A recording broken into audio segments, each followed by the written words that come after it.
Hello दोस्तों, नमस्कार। आज एडिटोरियल डिस्कशन में आपका स्वागत है। चलिए, आज है 3 जून। आज देखते हैं कौन सी न्यूज़ इम्पोर्टेंट है। फर्स्ट न्यूज़ है, सर्वदलीय प्रतिनिधि मंडल के अनुसार सीमा पार आतंकवाद के दौर में महात्मा गांधी के सिद्धांत अधिक प्रासंगिक है। अच्छा, यह देखते हैं कि अहिंसा और सत्याग्रह, सत्य तक पहुंचने का दृढ़ संकल्प पर गांधी के विचार। आपको मैं बता दूं, अहिंसा का विस्तार ये क्या है, जरा बताइए तो बताता हूँ। उनका मानना था कि हिंसा किसी धर्म का सिद्धांत नहीं है, जबकि अधिकांश मामले अहिंसा का सभी के लिए अनिवार्य है। केवल कुछ मामले ही हिंसा की अनुमति दी जा सकती है। अच्छा, उनका मानना था हिंसा करके कभी भी सत्य का प्रचार नहीं किया जा सकता। बात तो सही है। आगे कहते हैं, उन्होंने यंग इंडिया लिखे अपने लेख व डॉक्ट्रिन ऑफ द स्वॉर्ड में लिखा था कि मैं मानता हूँ जहाँ कायरता और हिंसा के बीच चुनाव करना हो तो वहाँ मैं हिंसा का सलाह दूंगा। मैं चाहता हूँ कि भारत अपने सम्मान की रक्षा के लिए हथियारों का सहारा ले, बजाय इसके महत्वपूर्ण कायरतापूर्ण तरीके से अपने अपमान और सहाय गंवाए बनाए रहे। है ना? ठीक है। अगर हम वर्तमान समय में सीमा पार आतंकवाद के संदर्भ में गांधी जी के विचारों की प्रासंगिकता की बात करें तो काफ़ी देखने को मिलता है। फर्स्ट है, आपने सब लोगों ने देखा ही होगा, ऑपरेशन सिंदूर पहलगाम में हुए आतंकी हमले के खिलाफ भारत की प्रतिक्रिया सीमा पार आतंकवाद का जवाब देने के लिए, उसे रोकने और उसे आगे न बढ़ने देने, उसका शमन करने के लिए भारत के अधिकार पर आधारित था। है ना? नेक्स्ट, भारत के सुरक्षा सिद्धांत के 3 प्रमुख स्तंभ क्या हैं, मैं बताता हूँ। इसमें भारत की शर्तें, निर्णायक जवाबी कार्रवाई और परमाणु ब्लैकमेल के प्रति शून्य सहिष्णुता और आतंकवादी और उनके प्रयोजकों के बीच कोई भेद नहीं करना शामिल है। नेक्स्ट, सर्वदलीय प्रतिनिधि मंडल, ये इसके जरा बताइए तो इसको समझाइए हमको। बिल्कुल, राज्य प्रायोजिक आतंकवाद की सच्चाई को सामने लाने, हिंसा के खिलाफ वैश्विक प्रतिक्रिया को बढ़ावा देने के लिए अंतर्राष्ट्रीय समुदाय का पहुंच बनाना। है ना? अगर हम इसके कंक्लूजन की बात करें तो भारत ने हमेशा वसुधैव कुटुंबकम, परमाणु हथियारों का पहले प्रयोग नहीं करने का वचनबद्ध है। वैश्विक शांति को बढ़ावा देने और सिद्धांतों के माध्यम से गांधी सिद्धांतों का अनुसरण करता है। ऑपरेशन सिंदूर। ठीक है, हम लोगों ने महात्मा गांधी के सिद्धांत के अधिक प्रासंगिक का बात की। चलिए नेक्स्ट न्यूज़ देखते हैं। नेक्स्ट न्यूज़ है,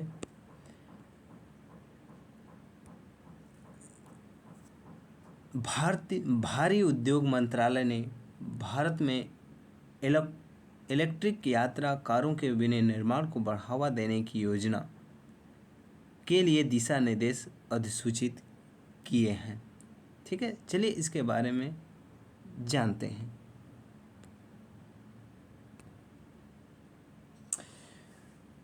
योजना की मुख्य विशेषता पर नजर डालते हैं। उद्देश्य क्या है आपको मैं बताता हूँ। भारत में इलेक्ट्रॉनिक यात्री कारों जैसे E4W घरेलू विनिर्माण को बढ़ावा देना। नेक्स्ट, भारत को ऑटोमेटिक नवाचार और विनिर्माण के लिए वैश्विक केंद्र स्थापित करना। ठीक है, अब ये भी तो बताइए इसमें पात्रता कौन है। बिल्कुल, पात्रता परियोजनाएं पूरे भारत में नए सत्त मशीनरी, चार्जिंग इंफ्रास्ट्रक्चर, उपकरण संबंधित उपयोगिताओं पर किया गया व्यय है। सेकेंडो हैंड ठीक करके नए जैसा बनाया गया है। संयंत्र, मशीनरी आदि के किया गया व्यय योग्य नहीं होगा।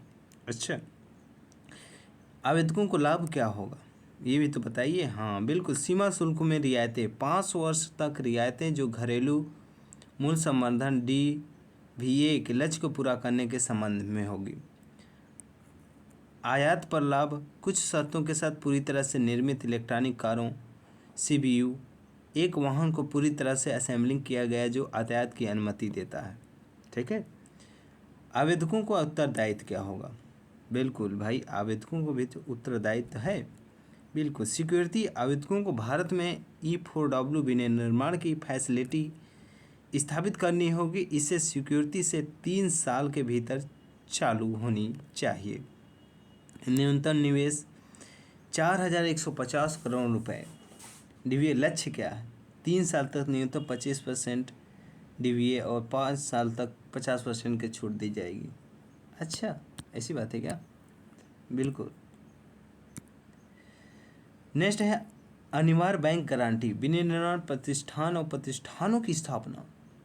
DVA उपलब्धि संबंधित आवेदक अपनी प्रतिबद्धता भारत के अनुसूचित वाणिज्य बैंकों गारंटी द्वारा समर्थित होगी। ठीक, जरा इस बॉक्स में कुछ दिया है, इसके बारे में भी देख लेते हैं। बिल्कुल, ये कह रहा है कि आवेदन के लिए पात्रता क्या होगी, तो इसमें विवरण है, ये आवश्यकता है। जैसे ग्लोबल ग्रुप, राजस्व ऑटोमेटिक विनिर्माण, यहाँ न्यूनतम मतलब 1 लाख करोड़ रुपए नवीनतम ऑडिटिंग ने, ये सब समूह कंपनी तथा संस्थानों दूसरे से कम 25% के वेटिंग राइट्स रखती हैं। ठीक है, चलिए आगे बात करते हैं। नेक्स्ट न्यूज है भारत और जापान समुद्री संबंधों को गहन करने पर सहमत हुए। ये क्या है, जरा समझाइए हमको, तो समझाते हैं। भारत और जापान एक साधारण पारस्परिक रूप से लाभकारी भविष्य के लिए समुद्री संबंधों गहन करने पर सहमत हुए। अच्छा, इसका क्या मतलब है। ये समुद्री सहयोग में प्रमुख क्षेत्र होंगे, जैसे स्मार्ट आइलैंड्स, अंडमान निकोबार, लक्षद्वीप। निम्नलिखित माध्यम से स्मार्ट आइलैंड्स को परिवर्तित किया जाएगा। अच्छा, नेक्स्ट है अस्थायी प्रौद्योगिकी, जो नवीकरणीय ऊर्जा और स्मार्ट मोबिलिटी आदि। नेक्स्ट है आपदा रोधी अवसंरचना का विकास करना। नेक्स्ट है डिजिटल कनेक्टिविटी। ठीक है, अगर हम समुद्री सहयोग के निवेश की बात करें तो भारत जापान जहां जहाज निर्माण के अनुभव तथा बंदरगाहों और समुद्री औद्योगिक क्लस्टरों के सह विकास के लाभ उठा सकता है। अच्छा, आपको मैं बता दूं, भारत का लक्ष्य जापान के साथ 2027 तक 3 लाख करोड़ रुपए से अधिक का निवेश हासिल करना है। अच्छा, भारत आंध्र प्रदेश में इमाबारी शिप बिल्डिंग ग्रीनफील्ड निवेश में भी योजना बना रहा है। अच्छा, नेक्स्ट समुद्री विरासत संस्कृति का सहयोग। ये तो है, भारत ने गुजरात के लोथल में प्रस्तावित राष्ट्रीय समुद्री विरासत संग्रहालय विकास के लिए जापान से सहयोग की इच्छा भी प्रकट की। मज़ेदार है। NMHC का उद्देश्य है भारत में समुद्री इतिहास और विरासत को प्रदर्शित करना।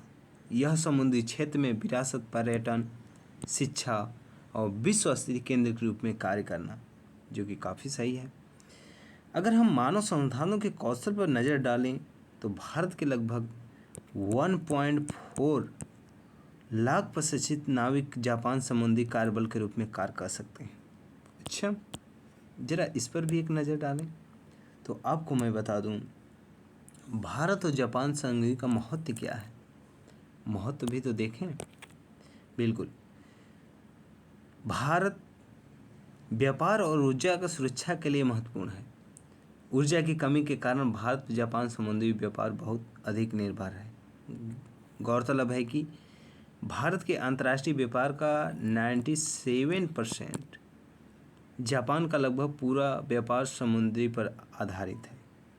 हाँ, चीन का सामरिक प्रतिसंतुलन, दोनों देश हिंद महासागर में चीन की बढ़ती आक्रामकता को लेकर चिंतित हैं। ये तो इम्पोर्टेंट बात है, चीन तो सबको परेशान कर रखा है। नेक्स्ट है क्षेत्र सहयोग को बढ़ावा देना। भारत और जापान का समुद्री सहयोग निम्नलिखित क्षेत्र पहलों को भी मजबूती देता है, जैसे क्वाड में 4 देश हैं। नेक्स्ट, आपूर्ति श्रृंखला लचीलापन पहल। नेक्स्ट, एशिया अफ्रीका विकास गलियारा। नेक्स्ट, अंतर्राष्ट्रीय सौर संगठन। नेक्स्ट, आपदा रोधी और सूचना गठबंधन। और लास्ट है उद्योग परिवर्तन के लिए नीति समूह आदि। आपको मैं बता दूं, भारत के रणनीति दृष्टिकोण का समर्थन जापान, भारत की एक्ट ईस्ट नीति, मैरीटाइम इंडिया विजन 2030 और समुद्री अमृतकाल विजन 2047 को आगे बढ़ाने का महत्वपूर्ण भागीदार प्रदर्शित करता है ना। ठीक है, चलिए, ये हम लोग भारत और जापान समुद्री सहयोग को गहन बात किए। अब बात करते हैं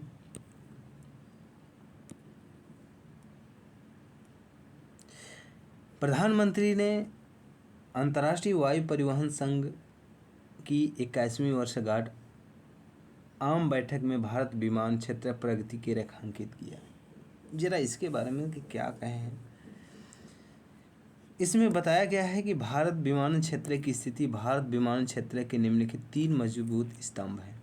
क्या है? पहला है विशाल बाजार, दूसरा है एआई स्वच्छ ऊर्जा क्षेत्र में अभिरुचि रखने वाले अधिक संख्या और अधिक प्रतिभागी, तीसरा है अनुकूल नीतियाँ, महिलाओं की भागीदारी। भारत में 15% तक पायलट महिलाएं हैं, जो 5% है। वैश्विक औसत काफ़ी अधिक है।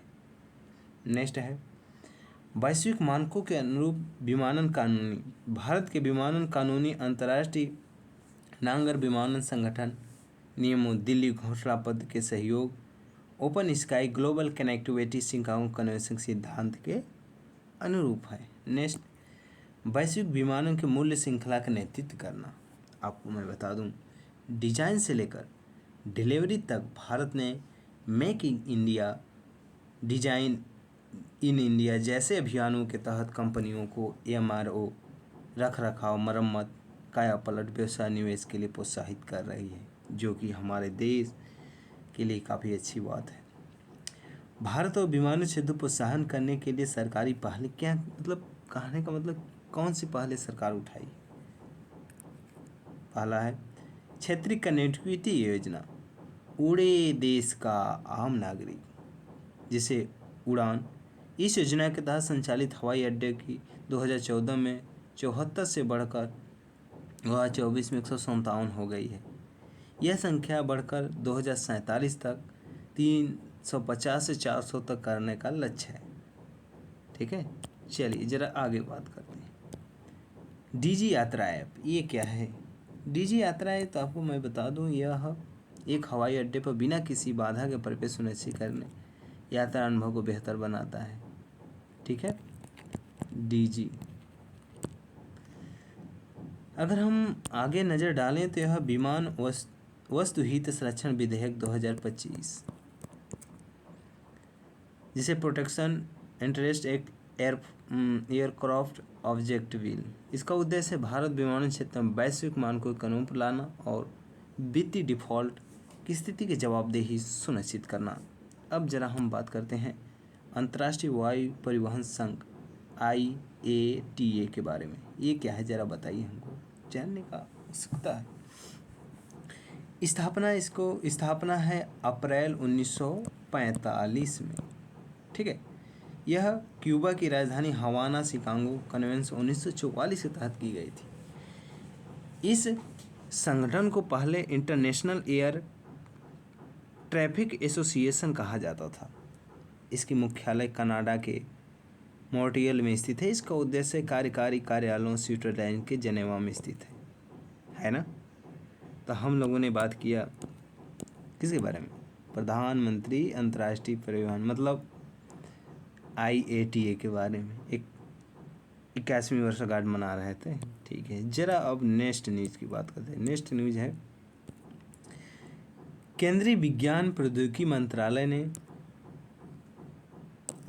ने भारत जैन शिखर सम्मेलन में भारत जैन लॉन्च किया है। ये भारत जैन क्या है जरा हमको समझाइए। तो देखिए, भारत जैन शिखर सम्मेलन भारत का सबसे बड़ा जनरेटिव और आर्टिफिशियल इंटेलिजेंस है जो large language model summit hackathon है। भारत जैन के बारे में बता दीजिए। सार्वजनिक निजी भागीदारी पहल, इसके कहने का मतलब है भारत अपनी तरह का पहला स्वदेशी विकसित AI आधारित मल्टी मॉडल लैंग्वेज मॉडल है। यह भारत भाषाओं के लिए तैयार किया गया है। अच्छा, इसे गैर लाभकारी कंपनियों के रूप में लॉन्च किया गया है। इसे भारत सरकार विज्ञान और प्रौद्योगिकी विभाग से वित्त पोषण प्राप्त है। नेक्स्ट, इसे national interdisciplinary cyber physical system mission के तहत विकसित किया गया है। अच्छा, नेक्स्ट है IIT Bombay technology innovation hub और foundation for international of things के माध्यम से लागू किया जा रहा है। अच्छा, अगर हम इसके 4 प्रमुख लक्ष्य की बात करें तो हम देख सकते हैं कि भारत केंद्रीय फाउंडेशन LIM मॉडल का निर्माण। इसका क्या मतलब है? यह मॉडल भारतीय भाषाओं और संस्कृत परंपरा पर केंद्रित है। अच्छा, सच में। और नेक्स्ट, भारतीय डेटा सागर, हाँ ये जरूरी था। यह मॉडल निर्माण के लिए आवश्यक गुणवत्ता भारतीय डेटा को केंद्रित करता है।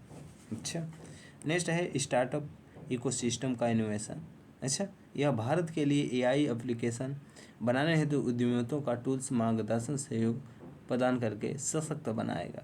अच्छा, नेक्स्ट, कौशल विकास और क्षमता निर्माण, फेलोशिप हैकाथॉन अलग अलग पाठ्यक्रमों के माध्यम से भारत की AI प्रतिभा मजबूत बनाया। साथ ही यह भारत के वैश्विक नवाचार केंद्र के रूप में स्थापित भी करेगा।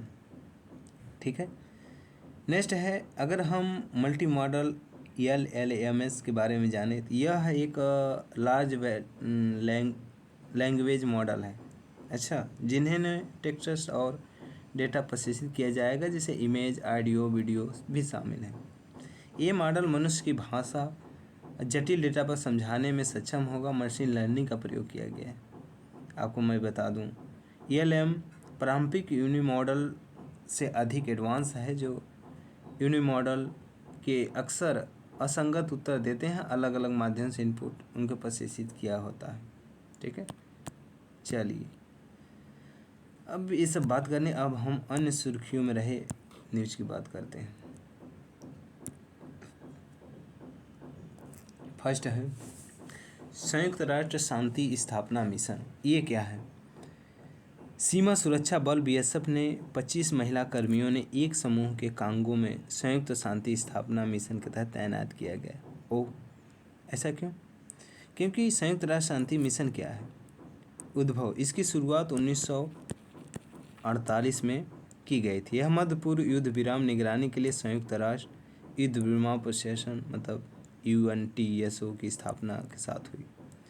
इसके 3 मूलभूत सिद्धांत हैं: पक्षकारों की सहमति, निष्पक्षता और बल प्रयोग केवल आत्मरक्षा और मिशन लक्ष्यों की रक्षा के लिए। अच्छा, अगर हम इसके शांति स्थापना प्रमुख घटक की बात करें तो यह राजनीतिक प्रक्रियाओं की बहाली सुगम बनाता है और नागरिकों की सुरक्षा चुनाव में सहयोग करता है। ओह, तब तो सही है। हाँ, ये तो ठीक है भाई, लेकिन भारत की भूमिका क्या है? तो आपको मैं बता दूं, 1950 के दशक से भारत ने 50 से अधिक अशांति मिशनों, जिसमें 2,90,000 से भी अधिक शांति सैनिक भेजे हैं, जिससे यह संयुक्त राष्ट्र शांति सुरक्षा पर सबसे बड़ा योगदानकर्ता बन गया। सुना है? ये है भारत। चलिए नेक्स्ट न्यूज़ है पश्चिमी अफ्रीकी देशों का आर्थिक समुदाय। ये क्या है? पश्चिमी अफ्रीकी देशों का आर्थिक समुदाय ये है, इसके बारे में बताइए। बिल्कुल, इकोवास इकोवास मतलब 50वीं वर्षगांठ पर संयुक्त राष्ट्र और वैश्विक राजनयिकों के इकोवास को अफ्रीका क्षेत्र एकीकरण मॉडल के रूप में सराहा। अच्छा, इकोवास के बारे में बताइए। इसकी स्थापना आपको मैं बता दूं 1975 में हुई थी, जिसमें 15 देश ने लागोस संधि पर हस्ताक्षर करके इसकी शुरुआत की थी। अच्छा, इसका मुख्यालय है नाइजीरिया में। अब आप लोग बताइए नाइजीरिया का राजधानी कहाँ है, कमेंट बॉक्स। अबुजा। सदस्य बेनिन, इसके सदस्य हैं Benin, Cabo Verde, Cote d'Ivoire, Gambia, Ghana, Guinea Bissau, Liberia, Nigeria, Sierra Leone, Senegal, Togo इत्यादि ना। इसका उद्देश्य क्या है, मतलब इकोवास का? इसका मुख्य उद्देश्य पश्चिमी अफ्रीकी आर्थिक संघ की स्थापना के लिए सहयोग, एकीकरण को बढ़ावा देना। इससे लोगों को जीवन स्तर में सुधार होगा और आर्थिक स्थिरता बनाए रखी जा सकेगी और सदस्य देशों के बीच संबंधों को बढ़ाया जा सकेगा। अफ्रीकी महाद्वीप प्रगति विकास में योगदान दिया जा सकेगा। ठीक है, चल नेक्स्ट न्यूज है सांग्री ला डायलॉग। ये क्या है भाई? यह सिंगापुर के वार्षिक सांग्री ला डायलॉग आयोजित किया जा रहा है। सांग्री ला डायलॉग के बारे में जानते हैं। उद्भव क्या है? यह शीत युद्ध के बाद बहुपक्षवाद और 19/11 की घटना के बाद विकसित हो रही रक्षा कूटनीति से प्रेरित होकर इस संवाद डायलॉग की स्थापना 2002 में हुई थी। कब हुई थी? 2002 में। ठीक है, अगर इसके नामकरण की हम बात करें तो आपको मैं बता दूं, इस डायलॉग का नाम उस सांग्री ला होटल के नाम पर रखा गया है जहां इसका पहला सम्मेलन आयोजित हुआ था। आयोजक क्या है? आयोजक के बारे में बताइए। इसे लंदन में इंटरनेशनल इंस्टीट्यूट ऑफ स्ट्रेटजी द्वारा सिंगापुर के सरकार के सहयोग से आयोजित किया जा रहा है।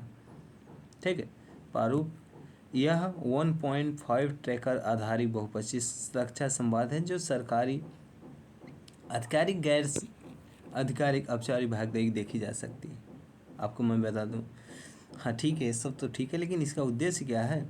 बिल्कुल, यह फोरम एशिया प्रशांत और उत्तर अमेरिका, यूरोप, मध्य पूर्व सरकारों, मंत्रियों के रक्षा सहयोग में मुद्दों पर चर्चा, नीतिगत कदमों को साझा करने का अवसर प्रदान करता है। बिल्कुल सही बात, ये हम लोगों ने बात किया सांग्री ला डायलॉग।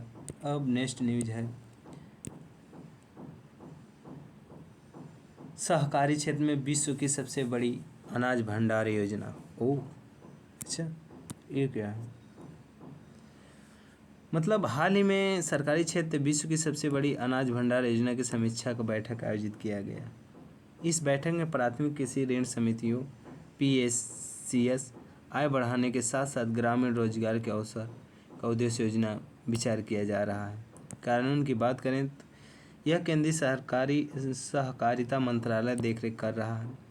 कार्यान्वित एजेंसी सहकारी विकास विनियमन, नाबार्ड, भारतीय खाद्य निगम FCI, केंद्रीय भंडार निगम CWC आदि हैं।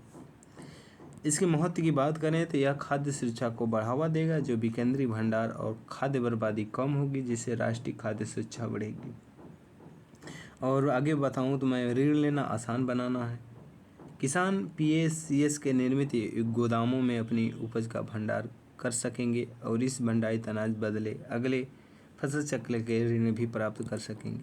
अच्छा ठीक है, चलिए आगे देखते हैं। नेक्स्ट न्यूज़ है नशीली दवाओं की मांग की कमी के लिए राष्ट्रीय कार्य योजना NAPDDR।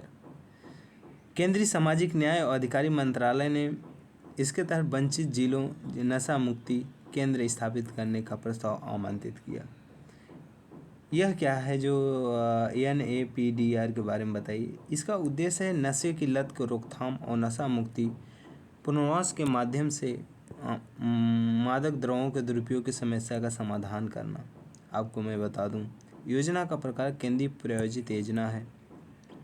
मुख्य रणनीति इसमें रहेगी कि नशे की लत बुराइयों के बारे में शिक्षा, जागरूक लोगों को करना, नशा के उपचार और साथ पीड़ित व्यक्तियों की परिवार का पुनर्वास और विभिन्न स्तरों पर क्षमता निर्माण करना।